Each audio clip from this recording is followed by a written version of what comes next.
ರಾಯಚೂರಿನಲ್ಲಿ ಕನ್ನಡ ರಾಜ್ಯೋತ್ಸವ ಜಿಲ್ಲಾ ಉಸ್ತುವಾರಿ ಸಚಿವ ಡಾ ಶರಣ್ ಪ್ರಕಾಶ್ ಪಾಟೀಲ್ರಿಂದ ಧ್ವಜಾರೋಹಣ.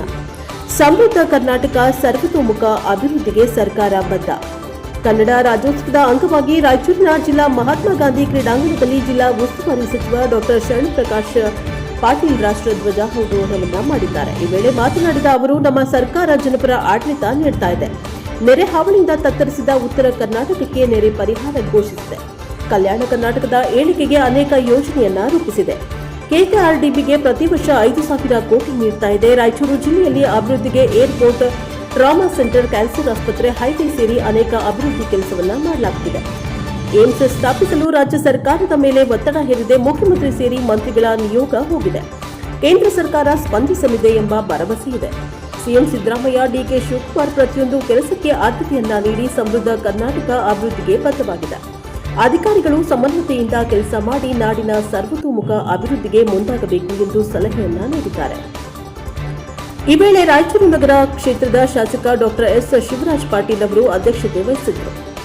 ಮುಖ್ಯ ಅತಿಥಿಗಳಾಗಿ ಕರ್ನಾಟಕ ಪರಿಶಿಷ್ಟ ಪಂಗಡಗಳ ಅಭಿವೃದ್ಧಿ ನಿಗಮದ ಅಧ್ಯಕ್ಷರು ಆಗಿರುವ ರಾಯಚೂರು ಗ್ರಾಮಾಂತರ ಕ್ಷೇತ್ರದ ಶಾಸಕರಾದ ಬಸವಗೌಡ ದದ್ದಲ್, ರಾಯಚೂರು ಲೋಕಸಭಾ ಸದಸ್ಯ ಜಿ ಕುಮಾರ್ ನಾಯಕ್, ವಿಧಾನ ಪರಿಷತ್ ಶಾಸಕರಾದ ಎ ವಸಂತಕುಮಾರ್, ಮಹಾನಗರ ಪಾಲಿಕೆಯ ಅಧ್ಯಕ್ಷರಾದ ನರಸಮ್ಮ ನರಸಿಂಹಲು ಮಾಡಿಗಿರಿ, ಕೃಷಿ ಉತ್ಪನ್ನ ಮಾರುಕಟ್ಟೆ ಸಮಿತಿ ಅಧ್ಯಕ್ಷರಾದ ಮಲ್ಲಿಕಾರ್ಜುನ ಗೌಡ, ನಗರಾಭಿವೃದ್ಧಿ ಪ್ರಾಧಿಕಾರದ ಅಧ್ಯಕ್ಷರಾದ ರಾಜಶೇಖರ್ ರಾಮಸ್ವಾಮಿ, ರಾಯಚೂರು ತಾಲೂಕಾ ಗ್ಯಾರಂಟಿ ಯೋಜನೆಗಳ ಅನುಷ್ಠಾನ ಸಮಿತಿಯ ಅಧ್ಯಕ್ಷರಾದ ಪವನ್ ಕಿಶೋರ್, ಜಿಲ್ಲಾಧಿಕಾರಿಗಳಾದ ನಿತೀಶ್ ಕೆ, ಜಿಲ್ಲಾ ಪಂಚಾಯತ್ ಮುಖ್ಯ ಕಾರ್ಯನಿರ್ವಾಹಕ ಅಧಿಕಾರಿಗಳಾದ ಈಶ್ವರ್ ಕುಮಾರ್ ಕಾಂದು, ಜಿಲ್ಲಾ ಪೊಲೀಸ್ ವರಿಷ್ಠಾಧಿಕಾರಿಗಳಾದ ಪುಟ್ಟಮಾದಯ್ಯ ಎಂ, ರಾಯಚೂರು ಮಹಾನಗರ ಪಾಲಿಕೆಯ ಆಯುಕ್ತರಾದ ಜುಬಿಲ್ ಮೊಹಪಾತ್ರ ಅವರು ಸೇರಿದಂತೆ ವಿವಿಧ ಇಲಾಖೆಯ ಜಿಲ್ಲಾ ಮಟ್ಟದ ಅಧಿಕಾರಿಗಳು ಕಾರ್ಯಕ್ರಮದಲ್ಲಿ ಭಾಗವಹಿಸಿದ್ದರು. ಬ್ಯೂರೋ ರಿಪೋರ್ಟ್ ಗಾರ್ಲಂದಿನಿ ಬೀರನಗೌಡ, NKS ಟಿವಿ, ರಾಯಚೂರು. ಅಭಿವೃದ್ಧಿ, ಸರ್ವಾಂಗೀಣ ಅಭಿವೃದ್ಧಿಗೆ ನಮ್ಮ ಸರ್ಕಾರ ಬದ್ಧವಾಗಿದೆ ಮತ್ತು ನಮ್ಮ ಒಂದೇ ಒಂದು ಜನರ ನಿರೀಕ್ಷೆ ಈ ಭಾಗದಲ್ಲಿ ಏಮ್ಸ್ ಆಗಬೇಕು ಅಂತಕ್ಕಂಥದ್ದು ಕೇಂದ್ರ ಸರ್ಕಾರ ತೆಗೆದುಕೊಳ್ಳಬೇಕಾಗಿರ್ತಕ್ಕಂಥ ನಿರ್ಣಯದ ಮೇಲೆ ಇವತ್ತು ನಾವು ಅವರಿಗೆ ರಾಜ್ಯ ಸರ್ಕಾರದಿಂದ ಸಾಕಷ್ಟು ಒತ್ತಡವನ್ನು ಕೂಡ ಹಾಕ್ತಾ ಇದ್ದೀವಿ. ಅನೇಕ ಪತ್ರಗಳನ್ನು ಬರೆದಿದ್ದೀವಿ, ಅನೇಕ ನಿಯೋಜನೆಗಳನ್ನು ನಾವು ತೆಗೆದುಕೊಂಡು ಹೋಗಿದ್ದೀವಿ.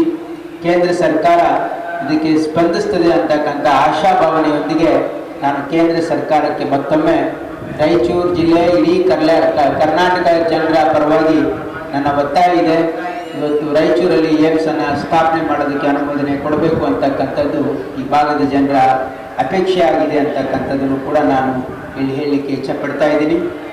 ನಮ್ಮ ಸರ್ಕಾರ ಮಾನ್ಯ ಮುಖ್ಯಮಂತ್ರಿಗಳಾಗಿರ್ತಕ್ಕಂಥ ಸಿದ್ದರಾಮಯ್ಯನವರು, ಉಪಮುಖ್ಯಮಂತ್ರಿಗಳಾಗಿರ್ತಕ್ಕಂಥ DK ಶಿವಕುಮಾರ್ ಅವರು ಇವತ್ತು ನಮ್ಮ ರಾಜ್ಯದಲ್ಲಿ ಆಗ್ತಕ್ಕಂಥ ಪ್ರತಿಯೊಂದು ಅಭಿವೃದ್ಧಿ ಕೆಲಸದಲ್ಲಿ ಆಸಕ್ತಿ ವಹಿಸಿ ಇವತ್ತು ಜನರ ಸಮಸ್ಯೆಗಳನ್ನು ಪರಿಹಾರ ಮಾಡೋದ್ರ ಜೊತೆಗೆ ಇವತ್ತು ಒಂದು ಸಮೃದ್ಧ ಕರ್ನಾಟಕವನ್ನು ಕಟ್ಟೋದ್ರಲ್ಲಿ ನಮ್ಮ ಸರ್ಕಾರ ಬದ್ಧವಾಗಿದೆ.